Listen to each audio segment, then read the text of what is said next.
अस्सलाम वालेकुम रहमतुल्लाहि व बरकातुहू। हम सब खैर खैरियत से हैं। अल्लाह ताला की ख़ास रहमतें बरकतें फ़ज़ल व करम अल्हम्दुलिल्लाह समेट रहे हैं, एंजॉय कर रहे हैं। और अल्लाह पाक से दुआ है कि आप लोग भी खैर खैरियत से रहें और अल्लाह पाक की रहमतें बरकतें समेटें और एंजॉय करें इंशाअल्लाह। आप लोगों से रिक्वेस्ट है कि मेरे चैनल को लाजमी सब्सक्राइब कर दीजिएगा और वीडियो को एंड तक लाजमी शेयर कीजिएगा। बहुत अच्छी इन्फॉर्मेशन होती है, बहुत अच्छी मालूमात होती हैं इसमें, और इसको शेयर भी कीजिएगा और ताकि इंशाअल्लाह आपके इस अमल की वजह से हो सकता है कोई अच्छी बात सुनकर नेक और अच्छा अमल करना शुरू कर दे और उस नेक अमल की वजह से आप भी इंशाअल्लाह सवाब के हकदार बन जाए। अभी देखें कि चाहे गर्मियां हैं चाहे सर्दियां हैं, अब अगर हम मार्केट में जाते हैं या कहीं फंक्शंस में जाते हैं या बाहर कहीं और पार्क्स वगैरह में चले जाते हैं, तो हम ये देखते हैं कि बहुत सी बच्चियों ने और कुछ ख़वातीन ने भी ये टाइट्स पहनी हुई होती हैं। और अगर गर्मियां हैं तो बारीक लिबास इस हद तक पहना हुआ होता है, इस हद तक बारीक होता है उनका लिबास कि उनके जिस्म के खदो खाल ज़ाहिर हो रहे होते हैं, टाइट्स में भी और बारीक लिबास में भी।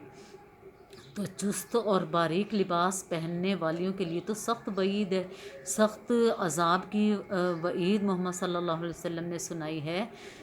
तो और हम फैशन के नाम पर ख़ुद अजाब को दावत देते हैं, ख़ुद अजाब की तरफ जा रहे होते हैं, ख़ुद गुनाह के मुर्तकिब होते हैं।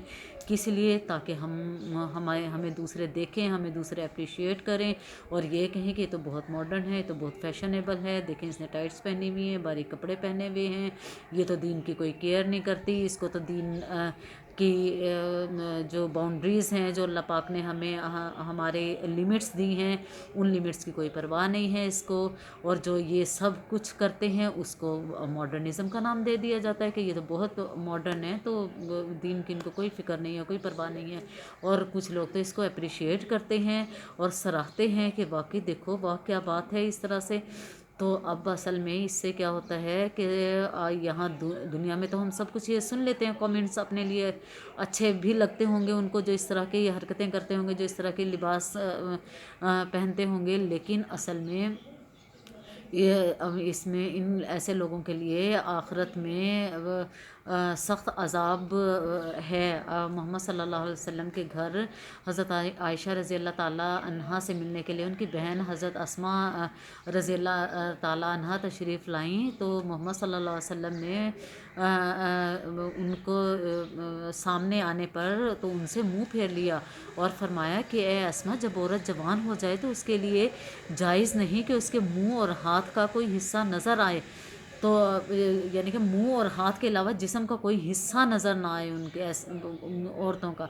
तो ये सख्त लिबास जो बारीक लिबास पहनना तो बिल्कुल भी जायज़ नहीं है, ये तो हराम है, क्योंकि इससे सारा जिस्म हमारा नज़र आ रहा होता है ख़वातीन का। फिर हम कहते हैं कि मर्द हमारे पीछे हैं, मर्द हमें देखते हैं, मर्द पीछा करते हैं, मर्द यूँ हमें कमेंट्स पास करते हैं। तो आप लोग खुद दावत देते हैं मर्दों को कि आएँ हमारे जिस्म के अज़ा पे देखें और हमारे पीछे आएँ, हमारे कमेंट पास करें हमारे ऊपर।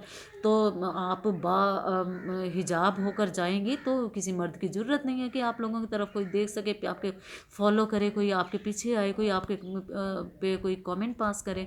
अब इसके अलावा एक और हदीस मैं आपको सुनाती हूँ। मोहम्मद सल्लल्लाहु अलैहि वसल्लम ने फरमाया कि वो औरतें जहन्नमी हैं जो चुस्त लिबास पहनकर भी नंगी हों, यानी कि जो कपड़े पहनकर नंगी नज़र आएँ, उनके सर बख्ती ऊँट के कुहानों की तरह होते हैं और वो मर्दों की तरफ माइल होती हैं और मर्दों को अपनी तरफ माइल करती हैं। तो ऐसी औरतें जहन्नुम में जाएंगी और वो जन्नत की खुशबू भी ना पा सकेंगी, हालांकि जन्नत की खुशबू तो बहुत दूर से आती होगी। तो अब ये देखें कि अब हम अगर अबाया भी पहनते हैं, हमने स्कार्फ भी लिया है, तो कुछ बच्चियां, बल्कि ये तो ट्रेंड है आजकल बच्चियों में, यूनिवर्सिटी की बच्चियां हो गई, कॉलेजेस की यूनिवर्सिटियां हो गई, वो हिजाब को एज़ फैशन करती हैं। अब सर ये बालों का जूड़ा इतने ऊपर बनाया हुआ होता है उन्होंने और ख़ूब अच्छे से डेकोरेट करके वो ये लिया हुआ होता है स्कार्फ, اور میک اپ شیک اپ کیا ہوا ہوتا ہے۔ تو اب دیکھیں یہ تو جو سخت گناہ ہے کہ بالوں کو اوپر رکھ کے اونٹ کی کوہان دیکھا ہے نا آپ نے کتنی اوپر اٹھی ہوئی ہوتی ہے، تو اونٹ کی کوہان کی طرح بالوں کا جوڑا بنانا، سٹائل اپنانا، دوسروں کو اٹریکٹ کرنے کے لیے سب کچھ کرنا، تو یہ سخت و سخت گناہ ہے۔ تو حالانکہ پردہ میں ہونے کے باوجود بھی کیا ہوگا کہ جہنم میں جانے کی سزا ان کے لیے اللہ تعالیٰ نے مقرر کر دی ہوگی۔ تو انشاءاللہ ہم نے ان سب چیزوں کو دیکھنا ہے، فالو کرنا ہے۔ تو ماؤں کو بھی اس سلسلے میں بہت کیئرفل ہونے کی ضرورت ہے، اپنی بچیوں پہ خاص نظر رکھیں، سخت نظر رکھیں۔ اگر بچیاں فیشن کے طور پہ یا دوسروں کو کاپی کرتے ہوئے اس طرح کی حرکت کریں تو انہیں سختی سے منع کریں۔ تو انشاءاللہ اللہ پاک ہمیں سننے کی اور عمل کرنے کی توفیق عطا فرمائے، صحت و تندرستی عطا فرمائے، اپنی حفظ و امان میں رکھے انشاءاللہ، وبائی بیماریوں سے ہماری حفاظت فرمائے۔ آج کے لیے اتنا ہی، السلام علیکم ورحمۃ اللہ وبرکاتہ۔